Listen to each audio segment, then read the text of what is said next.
Čau, labadiena, vāsaļi! Esiet sveicināti podkāstā Ābola serde, kur mēs kopā ar viesi runājam par jauniešiem, un ne tikai jauniešiem, bet arī mūsdienu pasaulē aktuālajām tēmām. Vēlos iepazīstināt jūs ar šodienas viesi, SIA Graftex vadītāju Andriju Filipenoku. Labdien! Sveicināti! Varbūt jūs vēlaties pastāstīt kaut ko par savu uzņēmumu, kāda ir jūsu rutīna, ko jūs ražojat? Kaut kādas īpatnības? Es pēc savas dabas uzņēmējs, bet šodien pārstāvu uzņēmumu Graftex. Mēs nodarbojamies ar dekoratīvo sienu paneļu ražošanu.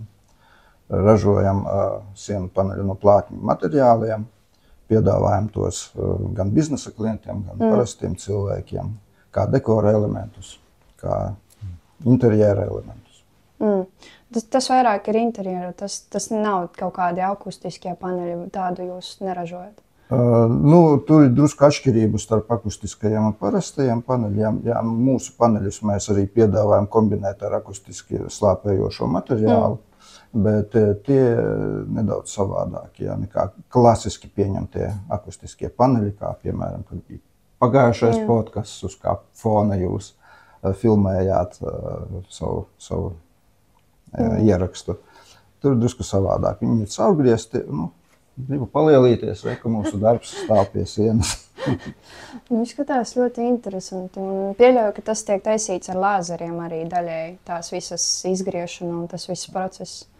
Process ir datorizēts, protams, ražošanā tiek izmantotas CNC iekārtas, tas ir frēzes, un arī lāzerus pielietojam, ja ir smalki raksti. Redz, esam nedaudz iepazinušies arī jūs skatītāji, klausītāji. Vēlos jums atgādināt, ka jūs varat ne tikai skatīties, bet arī klausīties straumēšanas platformā Spotify. Jums ērtākā laikā vietā, mašīnā, mājās, ar draugiem, kompānijā, tā ka droši paņemiet kaut ko uzkožumu, teju, kafiju, varbūt kaut ko karstāku. Un neaizmirstat piesakot mūsu sociālajiem mēdījiem, lai nepalaist garām jaunu informāciju par podcastu. Laiks nedaudz iesildīties, lai stresiņš mums aiziet, būtu tāda neformālā atmosfēra, mums vienmēr ir neliela aktivitāte sākumā. Teiksim tā, jautājuma marafons, kurā ir divas atbilžu opcijas, jūs izvēlaties tā, kurā jums vairāk patīk, bet tas ir uz ātrumu. Pēc iespējas ātrāk atbildēt. Redz, gatavi? Jā, sākam. Labi. Kino vai teātris? Teātris. Rīts vai vakars? Vakars. Papīrs vai ekrāns? Ekrāns. Vienatne vai pūlis? Komanda? Komanda. Spēles vai darbs? Darbs. Zupa vai salāti? Salāti. Ceļojums vai mājas? Ceļojums. Smaids vai skatiens? Smaids un skatiens. Kombinējums. Komēdija vai drāma? Komēdija. Trokšņi vai klusums? Klusums. Abols vai banāns? Abols.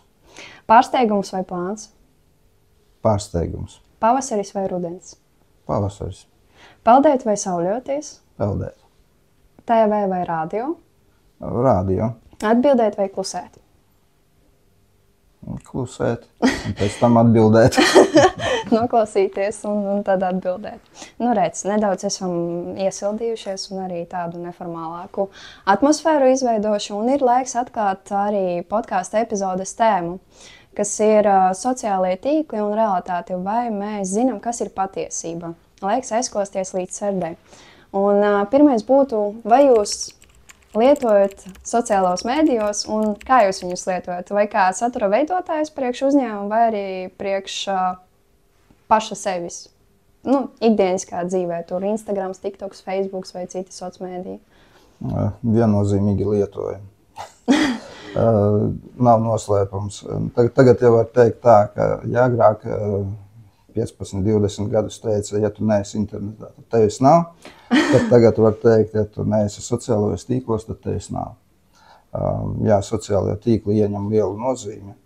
Viņi ir nozīmīgi ne tikai privātā dzīvē, bet arī, es uzskatu, biznesā, jo tas palīdz virzīt uzņēmumu un arī popularizēt to, un praktiski dzīve pierāda, ka pa lielam visa informatīvā telpa pāriet uz sociālajiem tīkliem. Mēs ļoti aktīvi izmantojam sociālos tīklus, un pats es esmu arī apguvis profesiju Facebook pārdošanas piltuvju veidotāju. Tā kā nedaudz kaut kāda saprašana ir par to, kas, kā un ko darīt. Jā, un, jā, mēs ļoti aktīvi veidojam savu saturu, sekojam līdzi, un arī reklāmas veidojam, jā, un arī piedāvājam cilvēkiem savus pakalpojumus, lai palīdzētu viņiem virzīt savus produktus.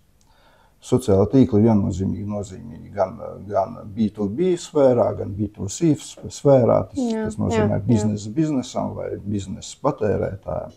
Protams, ir daudz, var strīdēties par to, kāds produkts, kāda darbības veids ir pielietojams, bet es uzskatu, tie sociāli tīkli dažādi. Tas nav tikai Facebook, Instagram, TikToks, tas ir arī LinkedIn. Tad, ja tu darbojies liels uzņēmums un uzskati, ka tas nav priekš manis, tad tu tomēr kļūdies, tad tev jābūt vismaz LinkedInā iekšā.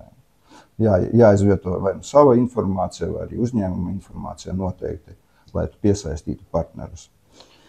Bet, manuprāt, arī šobrīd uzņēmēja darbība vairāk pārvirzās uz to digitālo formātu, jo man liekas, ka COVID-19 pandēmija ietekmēja to, ka lielākā daļa uzņēmēju, kurie varēja, pārnāca uz to digitālo platformu, lai turpinātu sevi attīstīt, pārdot un virzīties tālāk. Un man liekas, ka sociālajie mediji biznesa sfērā aizņem ļoti labu jomu, un arī tās reklāmas un tas viss pārējais. Jā, tas patiešām ir noticis tāds lūziens, un ja iepriekš vismaz varēja, tas ir iepriekš, teikšu, 15 gadus atpakaļ, reklāmas kampaņu veidojot, tad tu varēji saplānot, es izmantošu TV, radio, avīzi, drukāto kaut kādu informāciju, un es redzēšu to atdevi. Bieži vien tagad jau izmantojot šos nesējus, tu pat nesagaidi to atdevi atpakaļ. Bet pielietojot sociālos tīklus, tu vari iegūt gandrīz vai ļoti ar mazām izmaksām, kaut kādu konversiju, ja tu pat pieliec savus līdzekļus, tad tu vari to konversiju palielināt.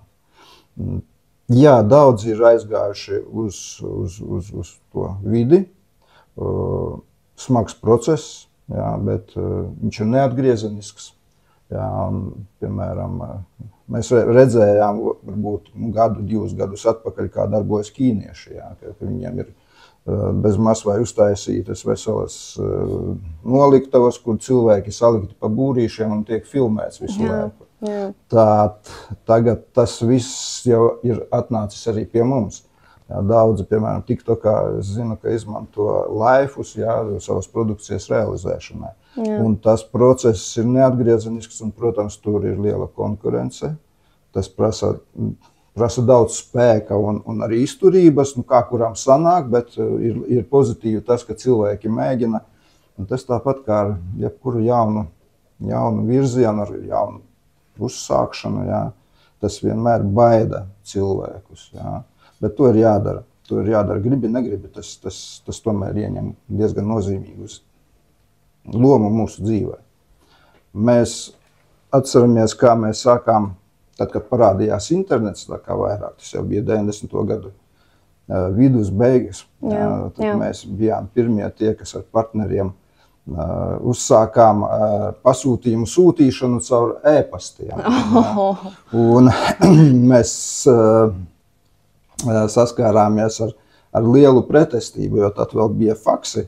Ja kāds zinām, varbūt tagad jaunatne varbūt arī neatcerās, kas tas ir, bet tas ir tāds aparāts, līdzīgs printerim, pieslēgts pie telefona vada, kurā varēja paņemt dokumentu, ielaist iekšā, viņš viņu noskanē un otrā galā, otrā faksā izdrukā ārā. Parasti tos izmantoja ļoti aktīvi. Tad, kad parādījās internets, tad mēs bijām pirmie, kas sūtījām arī e-pastā. Un no tiem partneriem mēs dabūjām dažādas atsauksmes par to.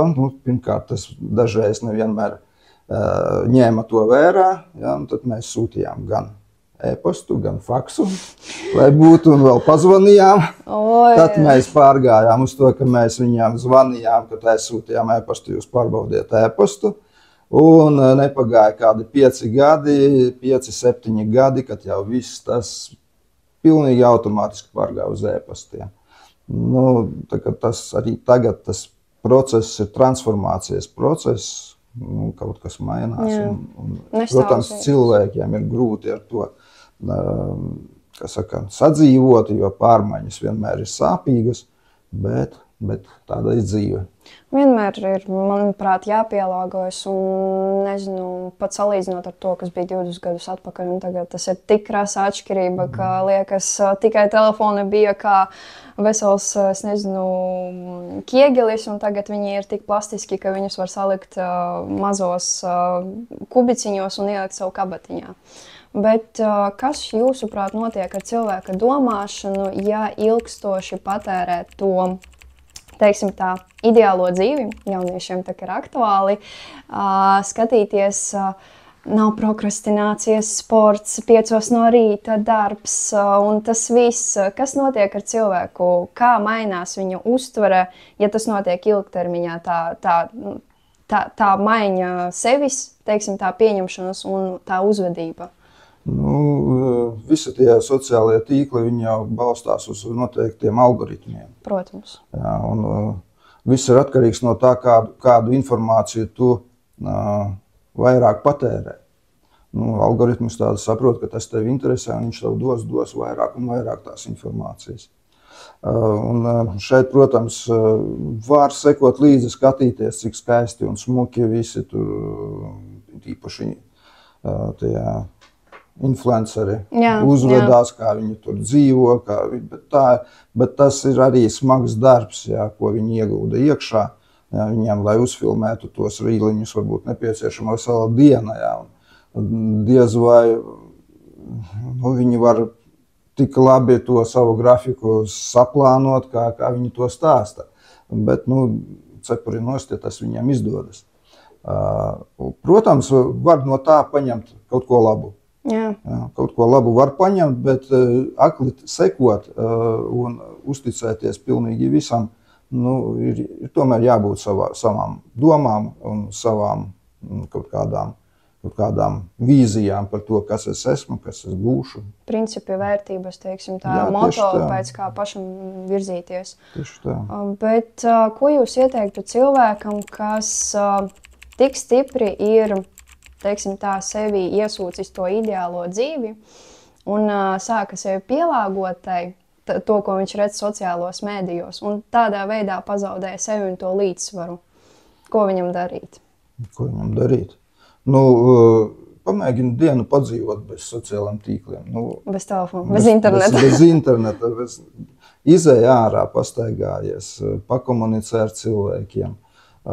Uzzvanis nedzirdētam draugam, varbūt, ja nedzīvo ar vecākiem, tad ar vecākiem sazinies. Bet nesēdi visu laiku telefonā, tad tu varbūt kaut kā sapratīsi to, kad ir arī cita dzīve. Brauc ceļojumā, aizbrauc ceļojumā, arī atslēdz internetu. Izmanto viņu tikai tad, kad ir nepieciešams atrast kaut kādu ceļa mērķi, gala mērķi. Un tad tu arī redzēsi, ka dzīve sastāv arī no citām lietām. Jā, arī. Tas ir, man liekas, ka viena no labākām metodēm, kā atslēgties no tās ideālās dzīves, no tiem sociālajiem mēdījiem, izslēgt telefonu, izslēgt visu un vienkārši pavadīt bez tās digitālās pasaules. Tādā veidā, teiksim tā, atslābināties un atslēgties no tā. Tas arī būtu labi tam sociālo tīklu, kā viņu sauc? Patērētājiem. Ne patērētājiem, bet pašam algoritmam. Viņš būs drusku apjucis, kur jūs pazudāt, ko man darīt ar jums, kādu informāciju man jums dot, un ja būs ilgāks pārtraukums, tad viņš vienkārši mēģinās kaut ko atkal pa jaunam mest iekšā, kamēr sataustīs to jūsu to interesi, un varbūt jums par to laiku būs kaut kāds cits viedoklis par to, un jūs pievērsīsieties kaut kam cēlākam. Jā, tiešām. Un arī tāds aktuāls un tāds interesants jautājums, kas šobrīd tāds top 1, vai tai digitālajai pasaulē un tam mākslīgam intelektam, AI, ir tas potenciāls un nākotne uz to, teiksim tā, lietošanu mērā, sevis izglītošanu, nevis pārmērīga izmantošana, kad mēs nonākam līdz tam, ka jaunieši nespēja domāt radoši? Tas ir ļoti smags jautājums. Nu, ja mēs atkal akli uzticēsimies, tas tā var notikt. Man tas arī nedaudz it kā baida no vienas puses, bet no otras puses, nu, mēs viņu saucam mākslīgais intelekts, jā, bet īstenībā tas ir kaut kādas informācijas ātras veids, kā atrod kaut kādu informāciju no tās datu bāzes, kas ir visā pasaulē, un iedot to jautājumu, nu, atbildi uz jautājumu ļoti ātri. Jā. Protams, tur ir dažādi brīnumi, bet pieļauju, ka tas pilnveidosies un attīstīsies, un tas būs arī labs instruments darbam, viennozīmīgi. Un tagad jau mēs arī viņu izmantojam. Jā. Mēs pat dažreiz nezinām, kur mēs komunicējam ar mākslīgo intelektu vai ar cilvēku, bet jauniešiem jābūt ļoti uzmanīgi ar to, un nedrīkst aizrauties, ir jāattīsta no sākuma savas prasmes, savas zināšanas, jāattīsta domāšana, un to var izdarīt tikai, teiksim, mācoties viens, otrs lasot grāmatas, un arī kaut kādā veidā komunicējot vienam ar otru, un nedrīkst akli uzticēties mākslīgajam intelektam. Pat, ja jūs izmantojat mākslīgo intelektu, tad jūs izvelciet to pašu galveno, ja, un tomēr pārveidojiet to domu, kas ir mākslīgajā intelektā. Un ir jāprot strādāt ar viņu. Ir jāprot strādāt. Jāmācās un jādarbojas un jālieto ar prātu. Es to teiktu tā. Tieši tā. Paldies jums par izsmeļošu diskusiju. Un jā, mums katra epizode ir neliela aktivitāte starp, teiksim tā, mūsu viesiem, kad iepriekšējais viesis uzdod jautājumu nākamajam viesim, kas vienmēr paliek noslēpumā no mūsu skatītājiem un klausītājiem. Un jums ir jautājums, kādas ir 3 mīļākās vietas Rēzeknē, kur smeļaties iedvesmu un dzīves prieku? 3 mīļākās vietas. 3 mīļākās. Man patīk promenāde, Rēzeknes promenāde. Jā. Tur saistās arī ar bērnības atmiņām. Tur es esmu pirmo reizi salauzis slēpes. Protams, tas ir, tagad tas ir jautri un smieklīgi, tad tas bija diezgan bēdīgi, bet tomēr kaut kāda nostalģija pēc tā veidojas. Otrs man Māras piemineklis patīk. Jā, tur patīkami pastaigāties apkārt. Un trešais, tā ir Baltā baznīca. Jā, diezgan tādas labas vietas, teiktu. Un arī, bet promenādi es nezinu, vai visi gluži teikti tā par viņu zina. Dažiem, kad pasaki, kas ir Rēzeknes promenāde, viņi tādi, kur tas ir? kur tas atrodas? Laikam jau sen dzīvoju Rēzeknē. Tā kā esmu piedzimis, tad jā, tas ir zināms. Bet tā iebraucējiem var būt, jā, tas ir jauns objekts un pamazām tomēr viņš ieies pilsētas apritē.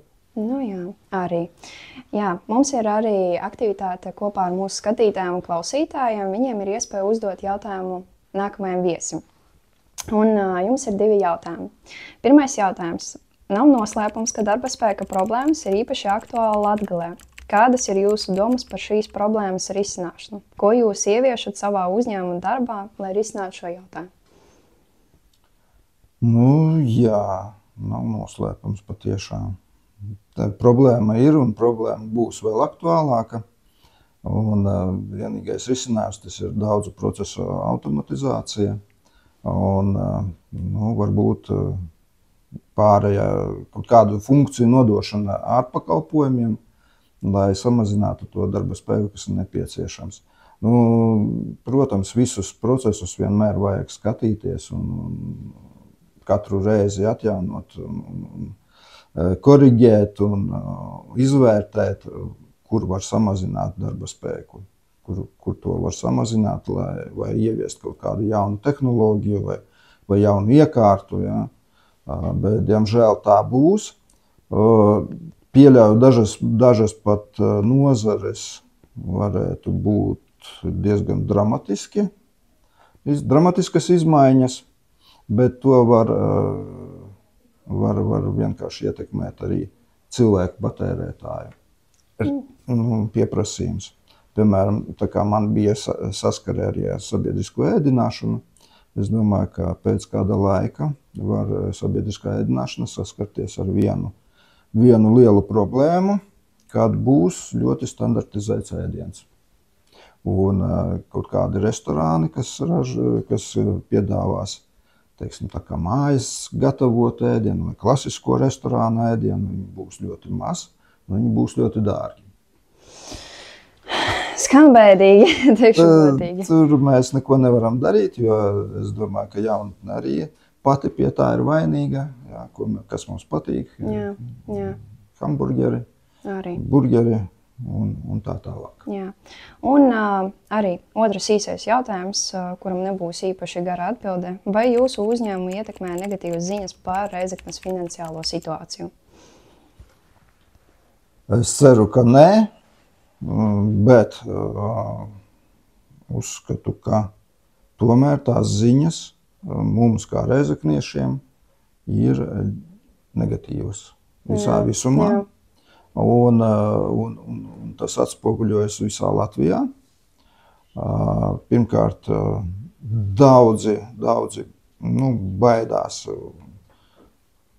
izmantot Rēzeknes uzņēmumu pakalpojumus. Daudzas pašvaldības baidās no tā, ka ir no Rēzeknes uzņēmums. Tieši vai netieši, nekad negatīva plūsma neveicina kaut ko pozitīvu. Jā. Tā kā tas ir diezgan smags process. Vairāk es negribu iedziļināties, jo medaļai ir arī otrs puse. Pielāgosimies, laiks rādīs, teikšu godīgi. Jā, paldies jums par atbildēm uz skatītāju jautājumu. Skatītāji, vēlos jūs informēt, ka tā kā šī ir pēdējā epizode šai sezonai, tad jūsu jautājumi netiks pieņemti pēc anketas, kurā parasti tiek norādīta aprakstiņā, jo pagaidām jauna epizožu nebūs. Bet, paldies arī jums. Jums nelūkšu rakstīt jautājumu nākamajam viesim. Jums būs atpūta. Un, jaunieti, ja tev ir gadījumā jautājums saistībā ar uzņēmēju darbību, vai vēlies uzrunāt kādu konkrētu uzņēmēju, vai viņa jomu, kurā viņš nodarbojas, tad droši aprakstiņā ieskaties. Tur būs mūsu kontaktiņi un sazinies. Jā, paldies jums! Un paldies jums arī, skatītāji un klausītāji. Tiekamies jau pavisam drīz. Visu labu!